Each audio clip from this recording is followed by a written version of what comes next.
Hey guys, welcome to the Liberal Hive Mind, a channel solely focused on exposing the abundant hypocrisy of the left. You know, this is just perfect. It's exactly the way I like it. This right here, folks, is what I call Trump 2.0. He's spending less time attacking the media or arguing with the media, and spending more time using his clearly much bigger influence and platform, not to address them directly, but rather address the bullshit that they spread every day. And it's just perfect because there's less drama, and he's giving less ammunition for the media to work with, while at the same time effectively cutting through all the noise, all the garbage again. All the media spin and Democrats' scare tactics are being totally exposed as Donald Trump cuts through the BS and simply lays out the reality of his agenda. But most importantly, he's exposing what's really going on here. And of course, like most things in Washington, it's a whole lot worse than you might expect. Let me show you guys exactly what's going on here. We got some stuff to get into, so let's roll the tape. All right, folks, so Donald Trump addressed the press yesterday morning, and he totally scorched the Democrats and exposed them as lying through their freaking teeth. 12.4 million names listed in the Social Security database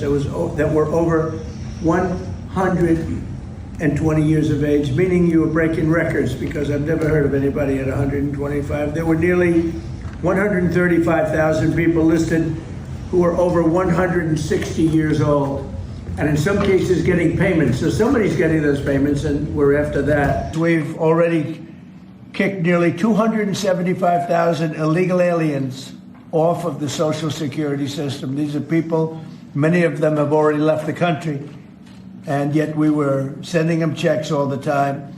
And 275,000, and that number is now even larger than that, Frank. It's an unbelievable job.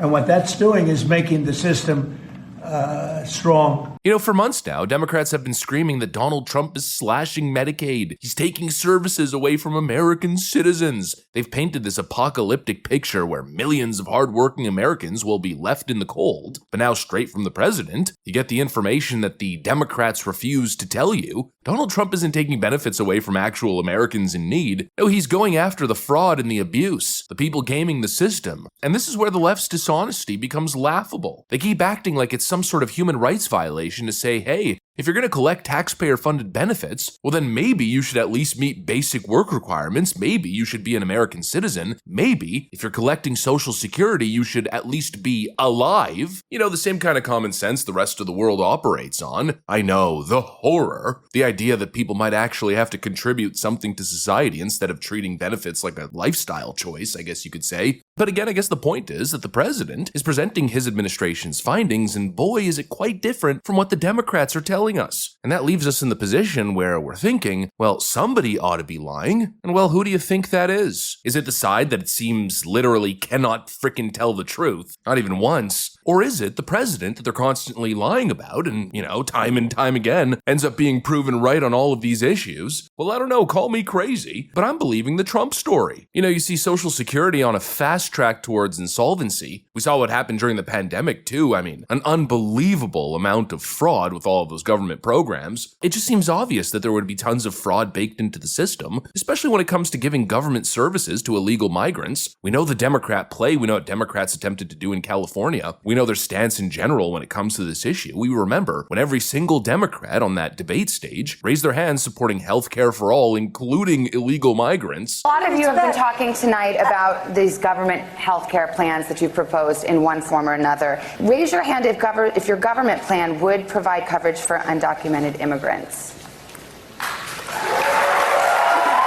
And so it just seems obvious. Obviously, this is happening. And finally, there's a president who's actually doing something about it. And it's crazy to imagine that they're attempting to paint him as the bad guy when all he's trying to do is save your taxpayer dollars and, frankly, save the programs while he's at it. Somehow he's become the bad guy. I mean, it's just insane to think of these things that Democrats protest. They protest fighting crime and fighting fraud. To take these stances to twist and manipulate the truth just to make the orange man look bad, it's just batshit insane. I mean, how else can you describe it? The endless mountain of lies. And it's issue after issue. And in this case, the angle clearly seems to be to try to convince the American people, or rather gaslight the American people into thinking that President Trump is coming after them. a clear fear tactic, attempting to scare people into opposing Donald Trump by pushing these insane, out-of-control conspiracy theories. Donald Trump is coming for you. That's why they keep pushing these ridiculous claims that Donald Trump is deporting American citizens, which of course is total garbage, but you'll hear it. You'll hear it everywhere. In fact, you'll even hear it abroad, apparently. Here's a clip of Charlie Kirk facing that same talking point in Oxford. Before I begin my prepared remarks, I feel like I gotta run the gauntlet.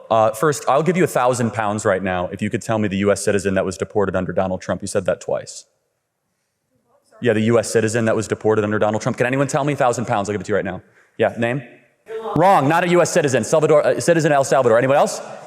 U.S. citizen, deported under Trump. Nope, that was a lie. You should know better than that. You go to Oxford, so that is a correction. I'll pay you $1,000 if you can name a single American citizen deported. And the only name that came up was Kilmar. Yes, Kilmar Abrego Garcia, the El Salvadorian MS-13 member. Holy freaking moly. I mean, you can't make this stuff up. It's just endless lies, and the goal is to have people fearful. Because when people are fearful, when they're scared, if they can appeal to all the Mexican voters out there and say, be scared because Donald Trump is coming after Mexicans, well, it's going to have a great impact because a fearful voting demographic is much easier to control and manipulate. It's hard to think rationally for a lot of people when emotions are involved. And obviously, the Democrats understand this and they've weaponized it like you can't imagine. But obviously, what Donald Trump is doing here isn't coming after American citizens. He's not cracking down on human rights. He's simply enforcing the laws on the books, deporting illegal immigrants, people who aren't supposed to be here. I mean, constitutionally, legally, that is literally the job of the federal government. But the Democrats, of course, attempt to twist it into some cartoonish narrative, and the whole thing is freaking absurd. The same thing when it came to the Doge program and the most recent Medicaid cuts. The idea is to save these programs from insolvency, to cut the fraud, but apparently that's a problem. You can't even have the conversation with these Democrats because they're complete freaking utter lunatics. Donald Trump cannot sit down with the Democrats and get them to address these issues properly on a bipartisan basis. No, every time he tries to involve the Democrats, we get moments like these. Nancy Pelosi standing up at the table, yelling, finger pointing, going absolutely crazy on President Trump. I mean, you seriously think that Donald Trump could sit down and have a productive conversation with someone like Cory Booker or Hakeem Jeffries or Eric Swalwell or Adam Schiff? It's freaking impossible. And so the president tries to do what he's got to do regardless without them. And again, they prove their toxic nature. They expose themselves as dividers. I mean, we see it right here. As the president is attempting to do something good to fix a problem, the Democrats, instead of involving themselves and helping do that work, no, instead what they do is spread malicious lies and propaganda in an attempt to misinform the public and demonize the president. And that is basically the Democrat Party in 2025. Unhinged, deceitful, dishonest, and unproductive. Anyways, that's pretty much what I got for you guys. Hopefully you enjoyed the video. If you did, make sure to leave a like and possibly subscribe. Thanks for watching, and I'll see you on the next one.